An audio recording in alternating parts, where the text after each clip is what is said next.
Việc sáp nhập các tỉnh thành đã khiến cho top những tỉnh lớn nhất Việt Nam thay đổi liên tục. Và Nghệ An, tỉnh lớn nhất trước đây bây giờ không còn là tỉnh lớn nhất của Việt Nam nữa. Đâu là top 10 tỉnh thành lớn nhất ở đất nước Việt Nam của chúng ta? Chúng ta sẽ cùng nhau đếm ngược từ 10 cho đến 1. Vị trí thứ 10 đó là Quảng Trị với diện tích 12.700 km². Đây là diện tích thậm chí còn lớn hơn diện tích của đất nước Liban. Quảng Trị mới là kết quả của việc sáp nhập giữa Quảng Bình và Quảng Trị. Và sau sáp nhập, đây là một trong những tỉnh có diện tích lớn tại khu vực Bắc Trung Bộ. Phía Bắc giáp với Hà Tĩnh, với dãy Hoành Sơn là ranh giới tự nhiên. Và phía Nam giáp với thành phố Huế, trước đây là tỉnh Thừa Thiên Huế, nay đã trở thành một thành phố trực thuộc Trung ương. Tỉnh mới sẽ trở thành một điểm đến du lịch hấp dẫn với sự kết hợp giữa Vương quốc hang động của Quảng Bình và du lịch tâm linh, lịch sử của Quảng Trị. Những địa danh như Phong Nha Kẻ Bàng, biển Nhật Lệ, thành cổ Quảng Trị và những di tích chiến tranh sẽ tạo ra một hành trình đa dạng tại tỉnh mới này. Lớn thứ 9 tại nước ta đó là tỉnh Đồng Nai với diện tích 12.737 km². Đồng Nai là kết quả của việc sáp nhập giữa Đồng Nai và Bình Phước. Trong đó, Bình Phước cũ thậm chí còn có diện tích lớn hơn cả Đồng Nai.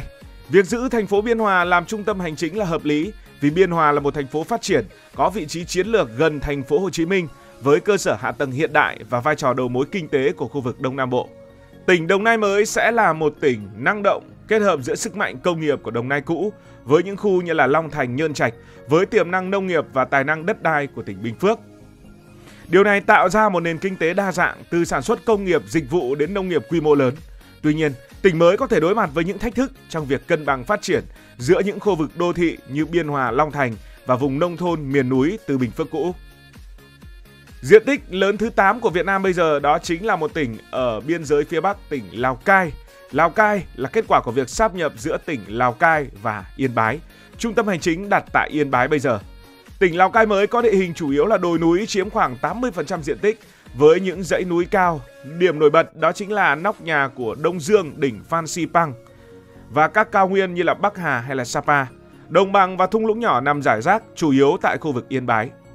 Với vị trí chiến lược gần Trung Quốc, tài nguyên khoáng sản đa dạng, tiềm năng du lịch và thương mại quốc tế bùng nổ, tỉnh này có thể trở thành một trung tâm kinh tế du lịch quan trọng của phía Bắc nước ta. Tuy nhiên, để phát triển bền vững, cần chú trọng đến hòa nhập văn hóa, phát triển cân bằng giữa các khu vực và tận dụng tối đa lợi thế giao thương với Trung Quốc. Lớn thứ 7 diện tích nước ta bây giờ đó là tỉnh Tuyên Quang. Đây là một tỉnh mới. Tỉnh mới này được kết hợp giữa địa hình cao nguyên đá và núi cao của Hà Giang với đồi núi thấp và thung lũng của Tuyên Quang. Khu vực Hà Giang cũ có những điểm nổi bật như là Lũng Cú và cao nguyên đá Đồng Văn, và Tuyên Quang mới sẽ có diện tích gần 14.000 km². Tuyên Quang mới là nơi sinh sống của nhiều dân tộc thiểu số như người Tày, người Nùng, người Dao, người Hơ Mông với những lễ hội đặc sắc như lễ hội Lồng Tồng ở Tuyên Quang hay là chợ tình Khâu Vai ở Hà Giang. Sự đa dạng văn hóa này là một tài sản lớn cho du lịch. Vị trí lớn thứ 6 trên bản đồ của nước ta là một tỉnh không mới, đó là tỉnh Sơn La. Sơn La trước sáp nhập là tỉnh lớn thứ 3 cả nước sau Nghệ An và Gia Lai. Và sau sáp nhập của những tỉnh khác thì Sơn La bây giờ vẫn giữ nguyên diện tích 14.123 km². Sơn La là tỉnh miền núi với địa hình phức tạp, chủ yếu là núi cao và cao nguyên. Tỉnh có những cao nguyên nổi tiếng như Mộc Châu và những dãy núi lớn như là dãy Pu Huổi Long hay là Pu Sam Cáp. Sông Đà chảy qua tỉnh tạo điều kiện cho phát triển thủy điện, nổi bật đó chính là thủy điện Sơn La. Diện tích lớn thứ 5 của cả nước đó là tỉnh Quảng Ngãi, 14.833 km². Tỉnh Quảng Ngãi mới là kết quả của việc sáp nhập tỉnh Kon Tum và tỉnh Quảng Ngãi cũ. Quảng Ngãi cũ đã là một tỉnh ven biển thuộc vùng duyên hải Nam Trung Bộ, có vị trí kinh tế quan trọng với nhà máy lọc dầu Dung Quất, các khu công nghiệp thu hút đầu tư nước ngoài và tiềm năng du lịch biển đảo với huyện đảo Lý Sơn. Quảng Ngãi nằm trong top đầu miền Trung về thu ngân sách. Còn Quảng Ngãi mới bây giờ kết hợp thêm Kon Tum với vùng Tây Nguyên sẽ là một tỉnh rất thú vị. Phần ven biển vẫn có những bãi biển đẹp như là Mỹ Khê, Sa Huỳnh và huyện đảo Lý Sơn, trong khi phần miền núi có cao nguyên Măng Đen và dãy núi Ngọc Linh cũng như là Ngọc Răng. Vị trí thứ 4 đó là tỉnh từng lớn nhất của nước ta, bây giờ đã tụt xuống vị trí này, tỉnh Nghệ An, tỉnh không sáp nhập với bất kỳ một tỉnh nào. Nghệ An có diện tích hơn 16.000 km² với một vị trí rất đặc biệt, vừa giáp Biển Đông với bờ biển dài hơn 80 km, vừa có đường biên giới dài hơn 400 km với Lào, đồng thời nối liền Thanh Hóa và Hà Tĩnh, đó là những tỉnh lân cận. Điều này giúp Nghệ An trở thành một cầu nối quan trọng giữa miền Bắc và miền Trung, thuận lợi cho giao thương và quốc phòng. Địa hình tỉnh chia thành 3 vùng rõ rệt, miền núi cao ở Tây Nghệ An với những đỉnh núi hùng vĩ, Trong khi đó, miền đồi Trung Du với thung lũng xanh mát và đồng bằng ven biển với các bãi biển đẹp như Cửa Lò tạo thành 3 vùng rất khác biệt. Nghệ An tất nhiên còn là mảnh đất giàu truyền thống lịch sử, văn học và nghệ thuật. Đây là quê hương của nhiều danh nhân như Chủ tịch Hồ Chí Minh, người sinh ra ở làng Sen, huyện Nam Đàn. Giờ đây, nơi đây đã trở thành một điểm đến tâm linh và giáo dục. Các di tích như thành Cổ Vinh hay những đền chùa miếu mạo cổ cùng rất nhiều di tích khác gắn liền với lịch sử đấu tranh và văn hóa dân tộc. Tỉnh này cũng nổi tiếng với truyền thống hiếu học và được ví như đất học với nhiều sĩ tử đỗ đạt trong lịch sử và hiện tại. Vậy là rất nhanh chóng chúng ta đã bước vào top 3 tỉnh có diện tích lớn nhất trên cả nước. Ở vị trí thứ 3 với diện tích hơn 18.000 km vuông một chút, đó là tỉnh Đắk Lắk. Đắk Lắk là kết quả của việc sáp nhập tỉnh Đắk Lắk cũ và tỉnh Phú Yên. Vùng đất này trải dài từ Tây Nguyên xuống vùng duyên hải của Nam Trung Bộ. Đắk Lắk bây giờ đã có biển, kết hợp địa hình đa dạng giữa núi rừng hùng vĩ và đồng bằng ven biển. Từ Đắk Lắk, tỉnh có cao nguyên Buôn Ma Thuột, có đất ba san màu mỡ và rừng nguyên sinh phong phú. Còn Phú Yên mang đến gần 200 km đường bờ biển với những bãi biển hoang sơ như là bãi Xép, bãi Môn cùng với cảng Vũng Rô, đây là một cảng nước sâu. Kinh tế của tỉnh Đắk Lắk mới rất tiềm năng, kết hợp thế mạnh nông nghiệp và công nghệ cao, du lịch, kinh tế biển và công nghệ năng lượng. Đắk Lắk mới sẽ dẫn đầu cả nước về cà phê với hơn 200.000 ha cùng các cây công nghiệp như là hồ tiêu, cao su và cây ăn quả như là bơ và sầu riêng. Kết hợp lại với Phú Yên nổi bật kinh tế biển từ ngư nghiệp với vùng biển rộng hơn 18.000 km vuông đến nông nghiệp. Du lịch cũng là một động lực lớn với những điểm đến như là Hồ Lắc, thác Ray Nua của Đắk Lắk hay là gành Đá Đĩa, Mũi Điện của Phú Yên cũ và các khu sinh thái rất đa dạng. Công nghiệp thủy điện từ Đắk Lắk cũng đóng góp với những nhà máy như là Buôn Cốp hay là Serepop và năng lượng tái tạo với điện gió, điện mặt trời ở Phú Yên. Hạ tầng giao thông với quốc lộ 29, cảng Vũng Rô, sân bay Tuy Hòa và Buôn Ma Thuột hỗ trợ giao thương. Nhưng tỉnh này vẫn cần phải đầu tư nâng cấp cao tốc liên vùng để giảm khoảng cách, bởi vì giữa Buôn Ma Thuột và Tuy Hòa khoảng cách lên đến 200 km. Vị trí thứ 2 trên bảng xếp hạng những tỉnh rộng lớn nhất của Việt Nam đó là tỉnh Gia Lai, một tỉnh cũng đã rất rộng lớn trước đây. Gia Lai mới là kết quả của việc sáp nhập tỉnh Gia Lai cũ và tỉnh Bình Định. Vùng đất này trải dài từ Tây Nguyên đến duyên hải Nam Trung Bộ với hơn 130 km đường bờ biển Quy Nhơn và Nhơn Châu.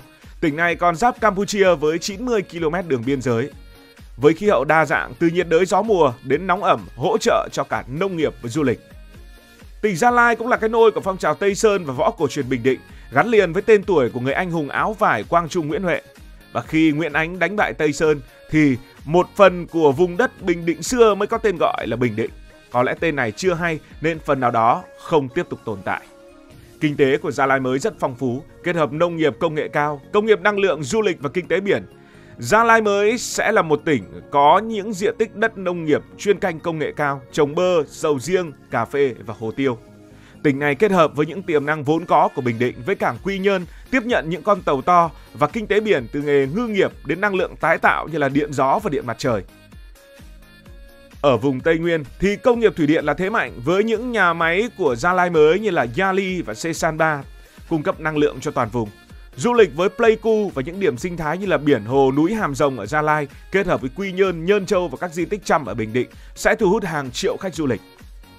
Tổng sản phẩm trên địa bàn của tỉnh được dự báo sẽ tăng mạnh nhờ hạ tầng đồng bộ với những đường quốc lộ với cao tốc Bắc Nam với sân bay Phù Cát. Tuy nhiên, tỉnh này cũng giống như những sự kết hợp khác giữa một tỉnh Tây Nguyên và một tỉnh duyên hải Nam Trung Bộ, cần đầu tư giao thông liên vùng và cân bằng phát triển giữa cao nguyên và ven biển để tối ưu hóa tiềm năng. Như vậy, Gia Lai mới sẽ là một vùng đất rộng lớn, giàu tiềm năng với diện tích hàng đầu, văn hóa đa dạng từ Tây Nguyên đến Champa và kinh tế phát triển dựa trên nông nghiệp, du lịch, công nghiệp và kinh tế biển. Trung tâm hành chính ở Quy Nhơn sẽ là động lực thúc đẩy sự phát triển, nhưng tỉnh cũng cần vượt qua những thách thức về hạ tầng và chênh lệch vùng để trở thành điểm sáng của kinh tế Việt Nam. Và bây giờ hãy cùng đến với tỉnh lớn nhất của Việt Nam sau khi sáp nhập. Đó là tỉnh Lâm Đồng với diện tích hơn 24.000 km vuông. Lâm Đồng mới là một vùng đất khổng lồ, sáp nhập tỉnh Đắk Nông, tỉnh Bình Thuận và tỉnh Lâm Đồng cũ. Tỉnh này sẽ trải dài từ cao nguyên ở khu vực Đà Lạt, Đắk Miu đến duyên hải Nam Trung Bộ với hơn 190 km đường bờ biển với Mũi Né với Hàm Tiến. Tỉnh cũng giáp Campuchia hơn 140 km với khí hậu từ ôn hòa của Đà Lạt đến nhiệt đới của Phan Thiết. Các sông như là sông Lũy, sông Đạ Hoai, sông Serepop và núi Lang Biang tạo ra những cảnh quan đa dạng. Kinh tế của Lâm Đồng mới vô cùng tiềm năng, kết hợp nông nghiệp công nghệ cao, công nghiệp khoáng sản, du lịch, kinh tế biển và năng lượng tái tạo, tạo ra một nền kinh tế đa dạng và bền vững. Lâm Đồng mới sẽ dẫn đầu cả nước về công nghiệp chất lượng cao với những sản phẩm như là rau, hoa, chè và cà phê. Đà Lạt là thủ phủ hoa, xuất khẩu hàng triệu đô la Mỹ mỗi năm, trong khi chè ô long và cà phê Cầu Đất cũng nổi tiếng quốc tế. Đắk Nông góp vào tỉnh mới với trữ lượng bauxit lớn nhất Việt Nam. Cùng với đó là 2 nhà máy alumin tại Tân Rai và Nhan Cơ, sản xuất hàng triệu tấn mỗi năm, cùng các nông sản như là hồ tiêu, cao su và bơ. Còn Bình Thuận cũ góp vào tỉnh, đây là một trung tâm kinh tế biển với vùng biển rộng hàng chục nghìn km vuông, cung cấp hải sản dồi dào, và Bình Thuận cũng nổi tiếng với cây thanh long xuất khẩu, chiếm đến 60% sản lượng của cả nước. Năng lượng tái tạo cũng là lợi thế của tỉnh mới, với những ưu thế từ Bình Thuận cũ dẫn đầu cả nước về điện gió và điện mặt trời. Du lịch là động lực của Lâm Đồng mới với Đà Lạt vốn có từ đấy, và những danh thắng như là Hồ Xuân Hương, các trải nghiệm văn hóa hay Mũi Né của Bình Thuận cũng là điểm đến quốc tế với biển xanh cát trắng nắng vàng và những môn thể thao như là lướt ván chẳng hạn. Ở Đắk Nông, Tà Đùng được ví như Vịnh Hạ Long trên cao nguyên, cùng hồ Ia Súp và tháp Vray Sap bổ sung thu hút du lịch sinh thái cho tỉnh mới. Tất nhiên, hạ tầng kinh tế của tỉnh mới vẫn cần được hoàn thiện, nhưng nó vẫn đang được hỗ trợ bởi cảng Vĩnh Tân của Bình Thuận, sân bay Liên Khương của Đà Lạt, sân bay Phan Thiết. Mặc dù có tiềm năng lớn, tỉnh Lâm Đồng mới phải đối mặt với một số thách thức, đó là hạ tầng giao thông là vấn đề chính, vì khoảng cách giữa các vùng khá xa. Từ Đà Lạt cách Phan Thiết khoảng 200 cây, cách Gia Nghĩa khoảng 300 cây, trong khi những tuyến đường cũ còn hạn chế về tải trọng và tốc độ. Các huyện miền núi ở Đắk Nông như là Đắk Long hay là Cư Rút có hạ tầng kém phát triển, cần đầu tư lớn để kết nối với trung tâm Đà Lạt. Chênh lệch phát triển cũng là một thách thức, với Đà Lạt và Phan Thiết có kinh tế mạnh, trong khi các huyện xa xôi của Đắk Nông còn phụ thuộc vào nông nghiệp truyền thống. Quản lý hành chính cả một tỉnh rộng lớn với hơn 40 dân tộc đòi hỏi một hệ thống linh hoạt và hiệu quả. Về môi trường, khai thác bauxit ở Đắk Nông và phát triển du lịch ở Bình Thuận cần phải đi đôi với bảo vệ rừng và biển để phát triển bền vững. Tuy nhiên, với một tỉnh mới, với Đà Lạt trung tâm thành phố du lịch, với những dự án hạ tầng như cao tốc và sân bay, Lâm Đồng mới có triển vọng trở thành một trung tâm kinh tế văn hóa hàng đầu của Việt Nam, đóng vai trò cầu nối Tây Nguyên và Duyên Hải Nam Trung Bộ. Và bây giờ hãy nhớ, Lâm Đồng sẽ là tỉnh lớn nhất Việt Nam với diện tích hơn 24.000 km vuông. Cảm ơn vì đã quan tâm theo dõi câu chuyện này. Tỉnh của bạn, tỉnh cũ hay là tỉnh mới, có nằm trong top những tỉnh thành lớn nhất của Việt Nam hay không? Nếu cảm thấy thú vị, bạn có thể nhấn nút đăng ký kênh, bật chuông thông báo và chia sẻ. Còn bây giờ thì xin được nói lời chào tạm biệt. Cảm ơn các bạn đã dành sự đồng hành cùng Hải Thanh Story. Đi qua những vùng đất, khám phá những điều mới.